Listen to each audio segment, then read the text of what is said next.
सतगुरु की आंखें हमारा पीछा करती रहती हैं। ये बात बिल्कुल सही है। ये अनुभव की हुई बात है, इसीलिए मैं आपके साथ साझा कर रहा हूँ। देखो, संतों महात्माओं की फ़ोटो को आपने गौर से देखा होगा। जब हम उनकी आंखों की ओर देखते हैं तो हमें ऐसा लगता है कि वो भी बोल पड़ेंगे। उनकी आंखें हमें देख रही होती हैं, हमें ऐसी अनुभूति होती है और एक पल के लिए हमारे अंदर जो प्रेम का सागर है वो उमड़ पड़ता है।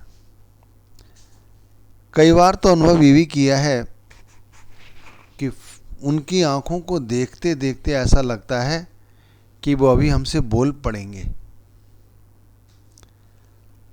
और आगे जो मैं कहना चाहता हूँ वो आपने भी अनुभव किया होगा कि यदि हम थोड़ा आगे बढ़ें, दाएं या बाएं, दोनों ही तरफ हम जिधर जाएं, हमें ऐसा लगता है कि सतगुरु की आंखें हमें लगातार हमारा पीछा कर रही हैं। अगर आप थोड़ा और आगे निकल जाएं और छुप जाएं और छुपकर फिर धीरे से आप देखें उनकी फ़ोटो की ओर, उनकी आंखों की ओर, तो आपको लगेगा वो वहाँ भी आपको देख रहे हैं। तो मैंने कहा कि सतगुरु की आंखें हमारा पीछा करती हैं। ये बात बिल्कुल अनुभव पे आधारित है।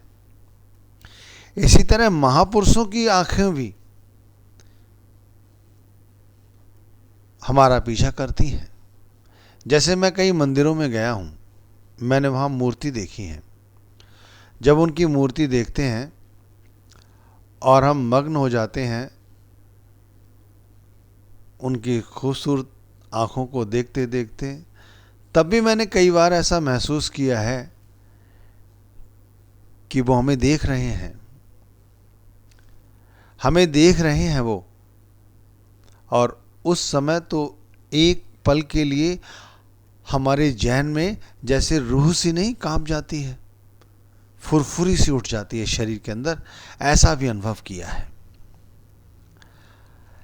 इस चीज का हम फायदा उठा सकते हैं। हम इससे इतना ज्यादा फायदा उठा सकते हैं कि शायद आप इसका अनुमान नहीं लगा सकते। जैसे मैंने कहा कि सद्गुरु की आंखें हमारा पीछा करती हैं। अगर हम इसी बात को इस तरह कहें कि फोटो है तो जब तक फोटो के आसपास है तब तक तो हमें लगेगा वो हमें देख रहे हैं। फोटो से हटने के बाद फिर हमें नहीं लगता। यही गलत है। अगर ये सिलसिला और थोड़ा आगे बढ़ जाए तो फिर मजा आ जाएगा, फिर हमारा कुछ बन जाएगा। फिर ऐसा अनुभव जब हम करें कि हम कहीं भी जा रहे हैं, सद्गुरु की आंखें हमारे पीछे पीछे हैं। जिस तरह फोटो के आसपास, चाहे हम लेफ्ट साइड में, राइट साइड में या किसी और जगह छिप रहे थे, तब हम देख रहे थे कि सद्गुरु हमें निहार रहे हैं, हमें देख रहे हैं। इसी तरह यदि हम कहीं और भी चले जाएं, किसी भी अवस्था में हो और हमें ये एहसास हो कि सतगुरु हमें देख रहे हैं, तो भाई साहब मैं आपसे पक्के तौर पे कहता हूँ, एक तो हमारा ध्यान जो हमेशा ही नीचे की ओर रहता है, वो नीचे की बजाय ऊपर की ओर उठना शुरू हो जाएगा। हम नाम का चलते फिरते सिमरन करते हैं लेकिन ध्यान नहीं कर पाते, इसलिए सिमरन ठहरता नहीं है। सिमरन चलता रहता है और ध्यान करते रहते हैं दुनियावी काम धंधों का। लेकिन यदि ध्यान करने लग गए कि सद्गुरु की आंखें हमें निहार रही हैं और सद्गुरु की आंखों का ध्यान करने लग गए, तो फिर सिमरन तो ऑटोमेटिक शुरू हो जाएगा अपने आप, और वो सिमरन काफी ऊंचे दर्जे का होगा। चलो, मैंने आपके साथ एक बात ये साझा की कि सद्गुरु की फोटो की आंखें हमें निहारती हैं, हमारा पीछा करती हैं। मैंने आपसे कहा कि आप किसी मंदिर में चले जाओ, वहाँ जो मूर्ति है वहाँ भी अगर आप प्रेम से, भक्ति से, भाव से उनको निहारोगे तो वहाँ भी आपको यही अनुभूति होगी कि वो आपको निहार रहे हैं, आपको पीछा कर रही उनकी आंखें। इसी तरह जो अन्य महापुरुष हैं, चाहे उन्हें महाराज कृष्ण कह लो, चाहे राम कह लो, चाहे वाहेगुरु कह लो, चाहे क्राइस्ट कह लीजिए, कुछ भी कह लीजिए, उनकी फोटो में भी आप ऐसा ही अनुभव करेंगे। देखो ये क्यों ऐसा होता है, ये समझने की बहुत ज़रूरत है। ये इसलिए ऐसा होता है कि हमें हमेशा ध्यान रहे कि हमें कोई देख रहा है। हमें जब इस चीज़ का एहसास हो जाए कि हमें कोई देख रहा है तो हम चाह कर भी कोई गलत काम नहीं करते। और यदि वो कोई महापुरुष हो, हमारे सतगुरु हो, तो फिर गलत कार्य की हम सोच भी नहीं सकते। और यदि ये ध्यान हमेशा के लिए बन जाए हमारे अंदर, तो फिर हमारा ध्यान और ऊंचाइयों तक पहुंच सकता है। उसके लिए जब हम रोज सुबह सिमरन करते हैं, तरह तरह की हम बाहरी भक्ति करते हैं, उन सब की बजाय ये थोड़ा सा भी काम कर लिया जाए कि भाई उनकी आंखें हमारा पीछा करती हैं और उन आंखों का हम ध्यान करने लग जाएं, तो हमारा ध्यान बड़े ही सरलता के साथ लग जाएगा। देखो ये बात अनुभव पर आधारित है, इसलिए आपको समझा रहा हूं। आपको मेरी बात उपहास जैसी लग रही होगी, लेकिन भाई उपहास है नहीं। आप इसे आज ही अभी करके देख लो। अपने सदगुरु की फोटो या किसी महापुरुष की फोटो, जो भी आपके इष्ट हों, उनके सामने रख के देख लो। दाएं और बाएं या कहीं छुप के देख लो, आपको लगेगा, प्रेम के साथ देखोगे तो लगेगा कि वो आपको निहार रहे हैं। और यदि थोड़ी देर रुककर उनकी आंखों में डूबने की कोशिश करो, सिर्फ आंखों की बात कर रहा हूं, ध्यान रखिए, तो आपको ऐसा लगेगा वो पुतलियां हिल रही हैं, वो पुतलियां हिल रही हैं। भाई कई बार तो इस तरह के भी अनुभव होते हैं कि हम डर जाते हैं कि भाई ये सच है क्या, ये वाकई में सच है। बाहरी भक्ति करने के बाद ही तो हम अंदर जाते हैं, अंदर जाकर ही तो हम फिर अंदर की भक्ति शुरू करते हैं और ऊपरी मंजिलों तक पहुंचते हैं। भाई ये भी एक बहुत बड़ी भक्ति है, बहुत बड़ी साधना है, जिसके लिए लोग अनगिनत मेहनत करते हैं, मशक्कत करते हैं परमार्थ में, फिर भी उनका ध्यान नहीं लगता। ये बड़ा सरल साधन हाथ लगा है मेरे, जो मैं आपके साथ साझा कर रहा हूं। बड़ी ही सरलता और सुगमता के साथ ये किया जा सकता है। इस कार्य को करने में किसी भी तरह की ज़्यादा मेहनत मशक्कत की ज़रूरत नहीं है। इसे करते के लिए हमें कोई भी समय हम इसे अपना सकते हैं। माना हम दुकान पे बैठे हैं और हमने किसी महापुरुष की या अपने सदगुरु की फोटो लगा रखी है। हर वक्त तो ग्राहक नहीं आते, यदा कदा आंख फोटो पे डले, सदगुरु की आंखों की ओर देखो, थोड़ी देर देखो, गहराई में उतरने की कोशिश करो। आपको अनुभव होगा, जैसे मैं कह रहा हूं ना, कि वो आंखों की पुतलियां हिल रही हैं, बिल्कुल आपको महसूस होगा। और यदि ये एहसास बन गया आपके अंदर, तो जो ग्राहक आएगा ना आपकी दुकान पर, वो खुश होके जाएगा क्योंकि आप उससे धन कमाने की नहीं सोचेंगे, आप सोचेंगे कि भाई मेरे सद्गुरु मुझे देख रहे हैं, मेरे परमात्मा मुझे देख रहे हैं। इसी तरह मैं दुकान की बात कही, आप ऑफिस की बात कर सकते हैं। आप किसी अन्य कार्य को कर रहे हैं, उस कार्य में भी इस चीज को देख सकते हैं। और यदि यह अनुभूति हमारे रगों में निवास कर जाए, उतर जाए हमारे अंदर में, फिर तो जैसे मैंने कहा, दुकान पर कोई ग्राहक आया तो फिर वो आपसे निराश होकर नहीं जाएगा, आप उसे कमाने की सोचेंगे, परमार्थ। तो फिर आपको हर व्यक्ति में, हर जीवात्मा में परमार्थ कमाने की लगन लग जाएगी। देख लो, थोड़ा सा कार्य है, मैं बहुत बड़े कार्य की बात नहीं कर रहा हूं, बहुत थोड़ा सा कार्य है कि सतगुरु की आंखें, यानी इसे ऐसे भी कह सकते हैं परमात्मा की आंखें, क्योंकि गुरु और परमेश्वर में कोई अंतर नहीं है। परमात्मा की आंखें, या ऐसे कहिए कि महापुरुषों की आंखें, क्योंकि मैंने कहा महाराज शिव का कोई फोटो हो, उनकी मूर्ति हो, महाराज श्री कृष्ण का फोटो हो, उनकी कोई मूर्ति हो, किसी मंदिर की मूर्ति हो, महाराज श्री राम हो, महाराज श्री कृष्ण हो,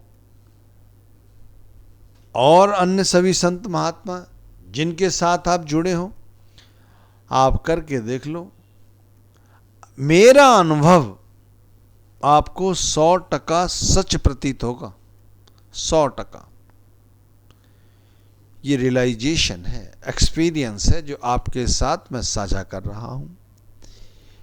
इस एक्सपीरियंस में आपकी रूह नीचे की बजाय ऊपर की ओर जाएगी, सबसे पहली बात। दूसरी बात, ये बड़ी सरलता और सहजता के साथ किया जा सकता है। तीसरी बात, ध्यान एकाग्र बहुत जल्दी होना शुरू होता है। चौथी बात, जब हम सिमरन करते हैं सुबह, या जब भी करते हैं बैठ के चौकड़ी मार के, हम समझते हैं उस समय जो कुछ है सो है, उसके बाद हम सब भूल जाते हैं। जैसे हम सत्संग घर गए, सतगुरु का सत्संग सुना, हम वहां रहे तो सब ठीक, वहां से निकले तो सब भूल गए। इसे ऐसे कह लो, किसी मंदिर में गए, किसी मस्जिद में गए, किसी गुरुद्वारे में गए, या किसी अन्य स्थान पर गए, वहां पर जब तक रहे तब तक ठीक, उसके बाद फिर वैसे ही। लेकिन यदि ये एहसास हो गया कि सतगुरु की आंखें हमारा पीछा कर रही हैं, सतगुरु की आंखों का ध्यान एकाग्र होना अंदर शुरू हो गया, तो भाई फिर तो आप ये मानिए कि उसी सतगुरु की कृपा, उसी परमात्मा की कृपा, उसी महापुरुष की कृपा से हमारे भाग्य उदय हो गए। वरना ध्यान एकाग्र करने की अनेक विधियां लिखी हैं संतों महात्माओं ने, लेकिन भाई उनको पढ़कर, उनको समझकर, उस पर अमल कर कर भी बहुत सारी जीवात्माएं, मैं तो कहूँगा अधिकतर लोग, फिर भी अपना ध्यान केंद्रित नहीं कर पाते। लेकिन एक बार जहन में उतर जाए कि भाई वो कुल मालिक मुझे देख रहा है, वो जब भी मुझे देख रहा था जब मैं उसकी फोटो के सामने था, वो जब भी मुझे देख रहा था जब मैं उसकी फोटो के राइट साइड में था, और आगे चलता गया तब भी उनकी आंखें मेरा पीछा करती रहीं। वो जब भी मुझे देख रहे थे जब मैं लेफ्ट साइड में था, और मैं और पीछे चला गया तब भी, और मैं छुप गया, छुप के भी मैंने निहारा थोड़ी देर बाद, तब भी मुझे ऐसा ही लगा कि वो मुझे देख रहे हैं। कई बार तो मैंने ऐसा भी अनुभव किया कि उनकी आंखों की पुतलियां हिलती हैं, यानी हमसे बातें करती हैं, और यही एहसास अब जीवन का अंग बन चुका है। फिर सुबह उठता हूं तो ऐसा लगता है आंख खोली या नहीं खोली, आंखों के आगे सतगुरु की आंखें, महापुरुषों की आंखें हमें देख रही हैं। निवृत्त होकर सभी कार्यों से या कार्यों में भी महसूस यही होता है कि सद्गुरु देख रहे हैं। अन्य सभी कार्य करते हुए पूरे दिन के एहसास यही बना रहता है कि वो देख रहे हैं। और यदि ऐसा एहसास हो जाए तो भाई फिर जीवन का कुछ और ही रंग होता है, कुछ और ही नशा होता है। अगर एक बार ये एहसास हो जाए कि सद्गुरु जो जानी जान है, महापुरुष जिन्होंने हमें इस धरती पर भेजा है, महापुरुष जो कहते हैं संतों महात्माओं का रूप लेकर हमारे यहाँ पर उपस्थित हुए हैं, उनका दीदार इन आँखों के ज़रिए हो रहा है और ध्यान टिक गया है आज्ञा चक्र पर, जिसे करने के लिए अनगिनत जीवात्माएं यहाँ वहाँ भटकती हैं, लेकिन फिर भी ये संभव नहीं हो पाता। और एक बार अनुभव आया, ध्यान ऑटोमेटिक जमना शुरू हो गया। अब मैं हूँ और मेरे सतगुरु, मेरे महापुरुष, जिनकी आँखें मुझे हर वक्त दिखाई देती रहती हैं, चाहे मैं आंखें बंद कर लूं तब भी मुझे ऐसा लगता है वो मुझे देख रहे हैं, और मैं आंखें खोलूं तब भी मुझे ऐसा लगता है कि वो मुझे देख रहे हैं। यदि मैं कोई अच्छा काम करूं तब भी यही अनुभूति है, वो मुझे देख रहे हैं। कोई गलत कार्य करता हूं तब भी मुझे ऐसा लगता है कि वो देख रहे हैं, तो मैं गलत कार्य नहीं करता। उनकी आंखों को अब मैं लोगों में देखने लग गया हूं, क्योंकि उन्हीं ने तो बनाया है सभी को। उनकी आंखों को ही मैं अब अपने घर के प्राणियों में देखता हूं। जब उनकी आंखों से आंखें मिलती हैं तो ऐसा लगता है कि सतगुरु की आंखें हैं, महापुरुष की आंखें हैं। इसी तरह जब मैं कार्य करता हूं, जब मैं चलता हूं, तो हर जगह, हर जीवात्मा में मुझे उन्हीं का रूप नजर आता है। यह है ध्यान की एकाग्रता, ध्यान का उच्च कोटि का होना। महान है ये ध्यान। और अनुभव आप खुद करके देख लो। मैं कहता हूं, मेरी बात सुनी सुनाई लग रही होगी, आप एनालिसिस करके देख लो। कुछ जाता तो है नहीं।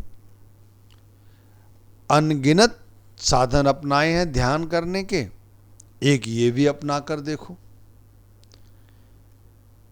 भाई। एक बार इसे करके देखो। मैं दावे से कहता हूं, अगर हमें पता चल जाए कि भाई सतगुरु हमें देख रहे हैं, तो फिर कोई गलत कार्य नहीं होगा। आप फिर सोचो, हमें जब कोई गलत कार्य करते हैं, रात में हम सोते हैं, तो हमें उस कार्य का पश्चाताप होता है? होता है ना? होता है। जो समझदार व्यक्ति हैं उन्हें जरूर होता है कि भाई मेरे से जाने अनजाने ये गलत कार्य हो गया। और जो व्यक्ति हमेशा सद्गुरु की आंखों का दीदार करता रहे, या सद्गुरु उसे वॉच कर रहे हैं, ऐसा वो अनुभव करने लग जाए, तो फिर जब वो रात्रि में सोएगा तो फिर कैसा अनुभव करेगा? आप खुद विचार करके देखो। ये बड़े ऊंचे दर्जे की बातें हैं। इन्हें प्राप्त करने के लिए